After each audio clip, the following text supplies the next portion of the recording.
and welcome to the Fishhead Creations podcast, where I pull out one of my interesting knitting projects all the time and talk you through the details.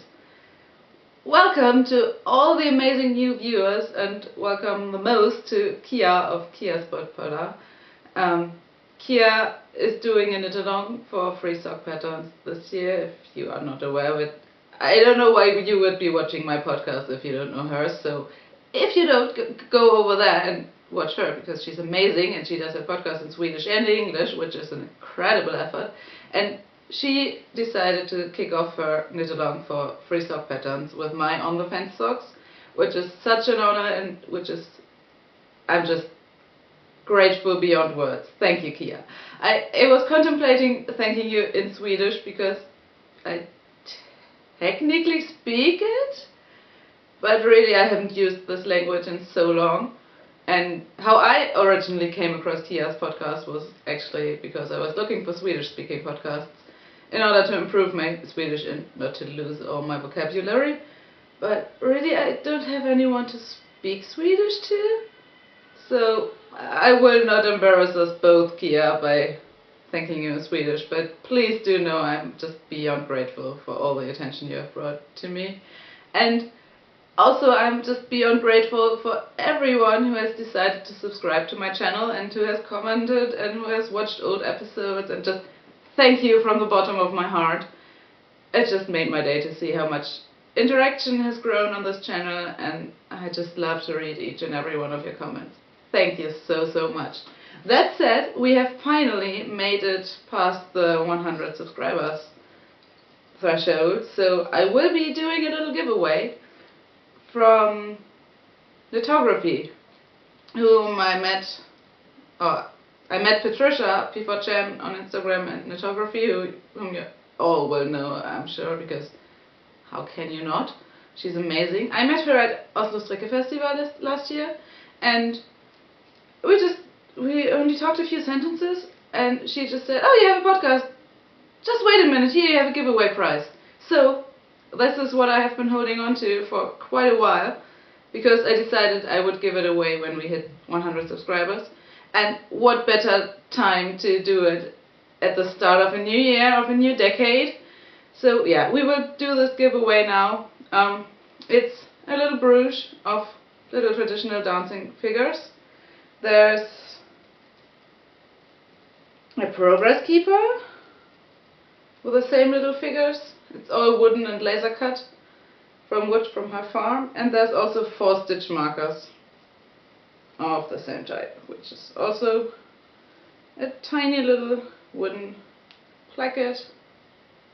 I will not hold it closer to my camera because I'm using an old DSLR, which was just one of the first generations that are able to film video, and it doesn't have autofocus in video mode. So just take my word for it. I will post a picture of this on Instagram. Yeah, how can you enter? So the giveaway will be for this little set, and I will just throw in a few goodies myself. I will hold this giveaway in my Ravelry group, just because it's easier to pick a winner there than it is on YouTube.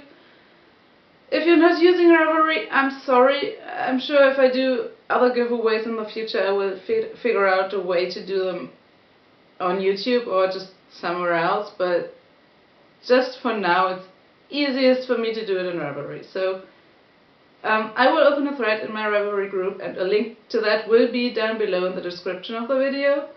And excuse me, I will ask you to post a question you would like me to answer on the on the podcast.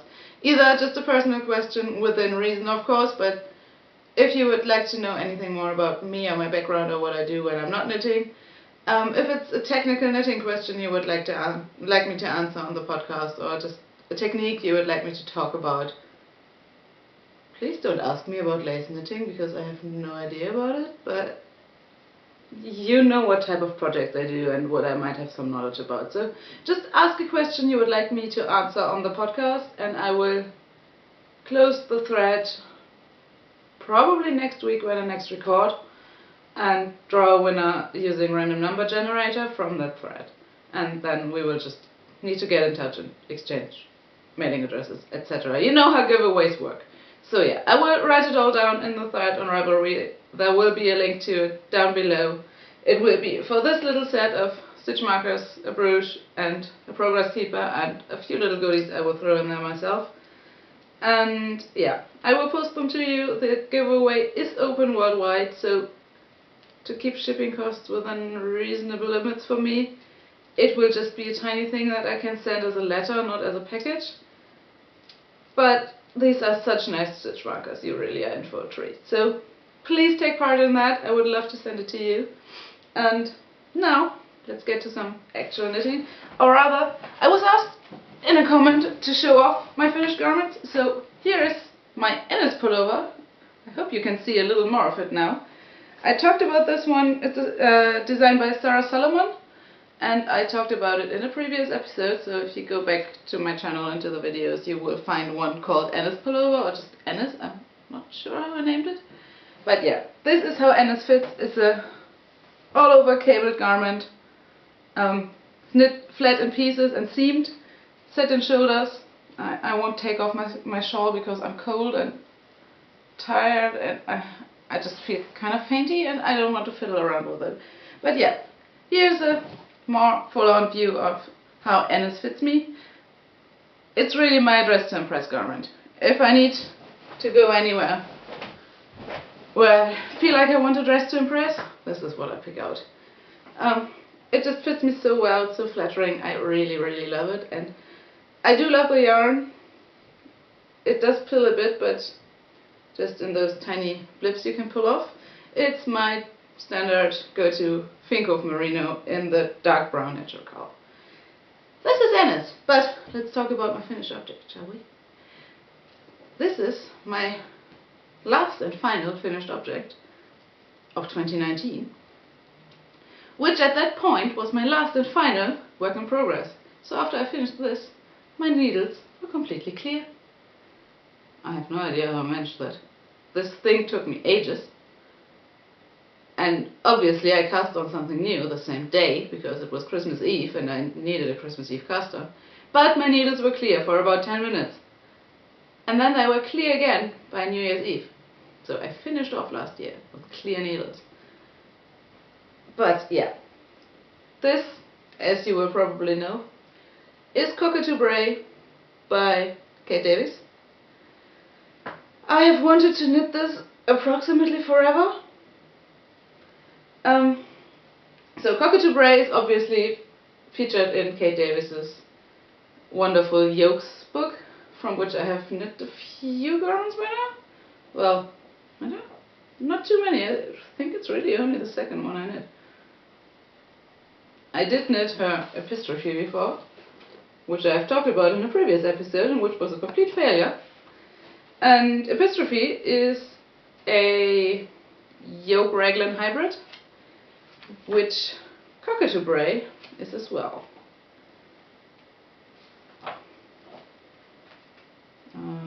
What can I show you without giving away the pattern? I don't think I can show you that much more. Kind of bit here. Yeah, just take my word for it. I will link to it on Ravelry if you want to look at the pattern pages, pattern pictures. It's a beautiful, stunning, traditional fair eye motif with a Shetland tree and star.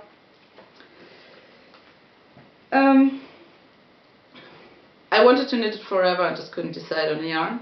This is knit at a 28 stitch gauge, although I didn't measure my final gauge, might be a 27.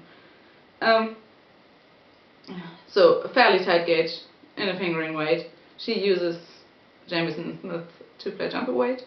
I ended up using mostly Holstgarn Noble, which is their Geelong lamb's wool and cashmere base, which is incredibly soft and luxurious, which I wouldn't have bought myself.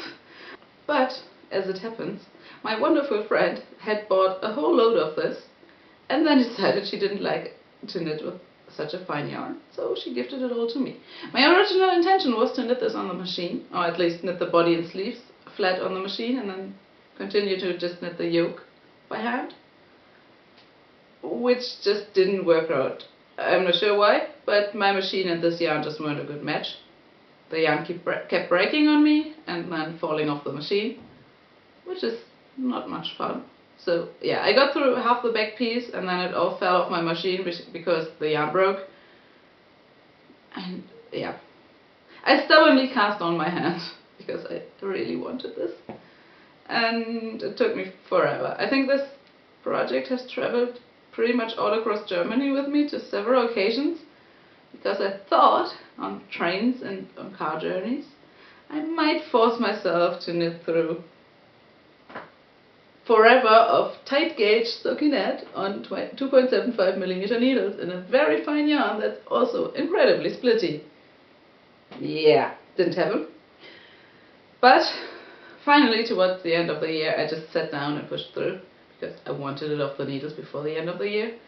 And as I sat down and pushed through, it didn't actually take that long. So yeah, I would have liked to make it on the machine just because it's so annoying. But I'm so happy to have it finally. As with the previous pattern, I had to modify it a lot, but I did learn quite a bit from the apostrophe failure, which I applied to this. So I knew that when Kate Davis is writing instructions out row by row, I just have to add in extra rows.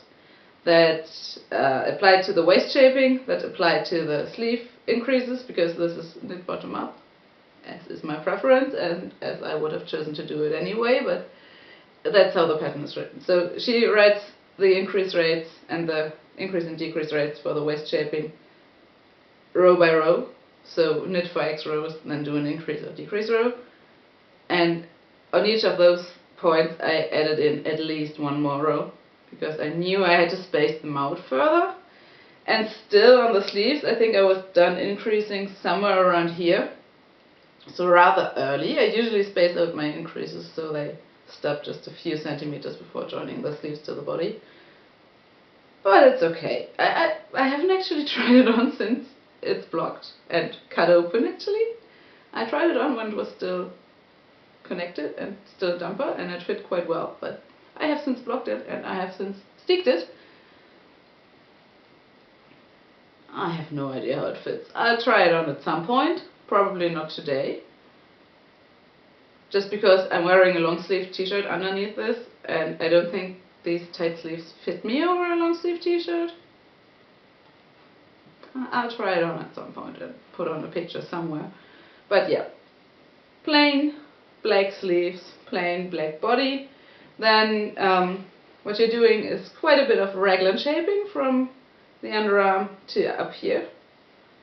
I don't know if you can see anything of that because it's just plain black, but believe me, there's raglan shaping in here, which is also written out row by row, and I also inserted a few extra rows, I think 12 to 15 in the end-ish. I'm not sure, but I did space all the raglan decreases out a lot further, so I would get more yoke depth before I started the actual colorwork yoke. Just because I know my row gauge is such a lot tighter and shorter than Kate Davis's is. I would have ended up with another cardigan that just doesn't fit me at all, like the apostrophe. And I think this one worked out quite a bit better. She also has you do short rows at the back, just below the yoke, which I omitted because I cannot be bothered to purl 300 stitches. I just can't be bothered. I don't like it. I don't want it. What I did do was, when I inserted the sleeves to the body, I shifted them further back, so I had more stitches for the front than for the back, which kind of has a similar effect to short rows below the yoke, because it just gives you more room in the front, which, me being quite a busty person, I do need that. So that's what I usually do. And then I just did a few short rows at the back neck. So if I hold it this way, you can see that the back is slightly raised. And there's a few short rows in here, which the pattern also calls for, but I just did my own thing. I didn't really look at the pattern at that point.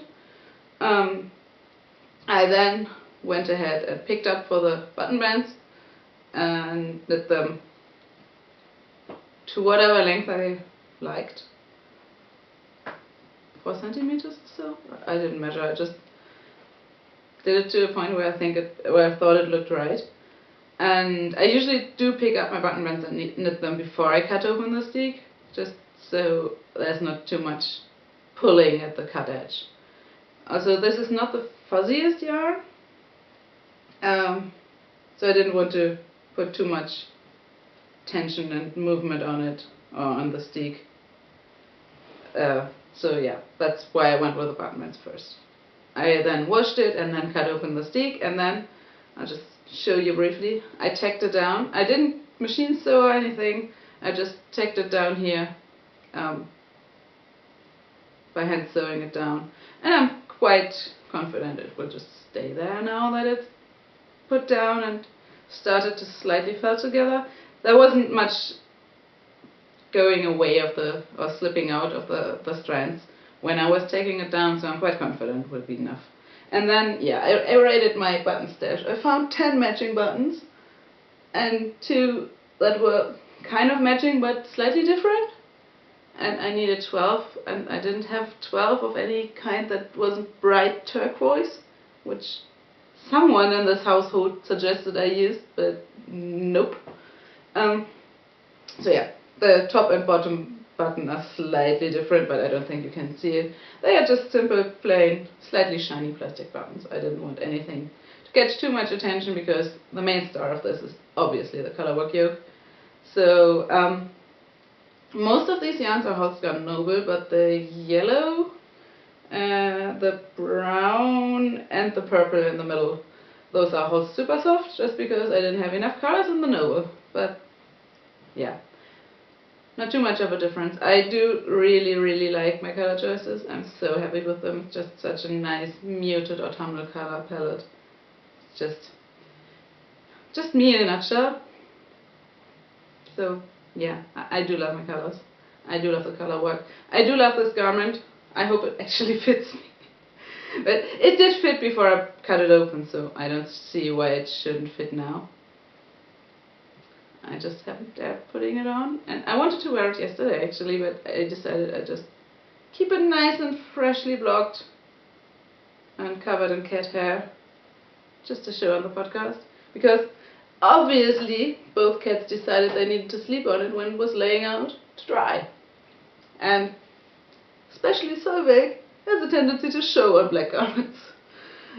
Yeah, you can see the cats liked it, but how couldn't they? It's really nice and soft, and I'm really happy with it. Yeah, that's my final finished object of 2019, or rather, garment finished object, because from from Christmas Eve to New Year's Eve, I also finished 2 pairs of socks. Because you do need to knit something, and I wanted to knit something that I could finish by the end of the year to actually go into the new year with clean needles, which I managed, and I'm really proud of it. I have since cast on a new jumper for my boyfriend, which I've just joined the body and the sleeves and started to knit the yoke, bottom up obviously. So that should be finished this week at some point. And I still have a few days of work, so I can't focus on that. Which is quite nice to have finished in such a short time, because I didn't get him any Christmas gifts, because he doesn't want anything, he doesn't need anything, but he does need a new jumper. So, he paid for the yarn though. And I have also cast on a new sock, because how can I not when Tina Koo offers a new free pattern? Yeah, that's my knitting. I'll probably show that jumper I'm currently knitting on next week's episode, because I hope to have it finished by then, and I'm actually running out of content. I think I have maybe 3 interesting garments I haven't shown you yet, so not too much. I need to crack on. On that note, please let me know if you would be interested in hearing about any other type of knitted items. I think in my early episodes I did a fingerless mitts episode, and I talked about socks. So I do knit quite a few hats usually, so if that's something you would like to hear about, sure. If you would like to hear me talk about shawls, I'm sure there are 1 or 2 I can find. I'm not a big shawl knitter. I need more shawls because I'm always wearing this one and it needs a break. But I can't be bothered to knit them. I just don't enjoy it. And yeah, I'll have to figure something out this year with what to fill my podcast episodes, because there's 52 weeks in a year. Even if we say I take 10 of those off. And even if we say I knit as many garments as I did last year, which was 22. That won't be enough.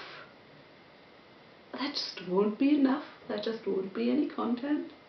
I can go back to my mum and borrow the one jumper I originally knitted for myself that she just talked off of me. But I won't get enough garments to fill the whole year. So let me know what else you would like to hear me talk about. I usually knit garments and socks, but you have seen those, so we need to find something. I'm sure I'll figure something out to talk to you about. I'll just start at the beginning again and talk about the same garments. No, that doesn't sound right. We will figure something out. Until then, I still have a few things to show you, so I still have a few weeks of respite and thinking time. So please take part in the giveaway for a chance to win these and for giving me something to talk about. That's the whole idea behind the question I'm asking you to answer, or the questions I'm asking you to ask, because I need content. So yeah, please take part in the giveaway. A link will be in the description box down below, as well as to my project page and the pattern page, of course. And of course you can always find me as Caledoniana on Instagram and as Obsti on Ravelry, and my designs on Ravelry, which I will also link to below. Anything else? I just don't think I ever mentioned my name in this episode, but really? Did I really not mention my name? So yeah, my name is Anna. Thank you for watching. Oh my goodness. I shouldn't take 3 weeks off podcasting, but I wasn't home alone for all the past few weeks, and I cannot sit down and talk to a camera when I'm not home alone, so I'll get back into the swing of things and maybe remember to say my name up front. Thank you for watching. Thank you for subscribing. Thank you just for being here and interacting with me and being amazing people and knitters. I will talk to you soon. Bye.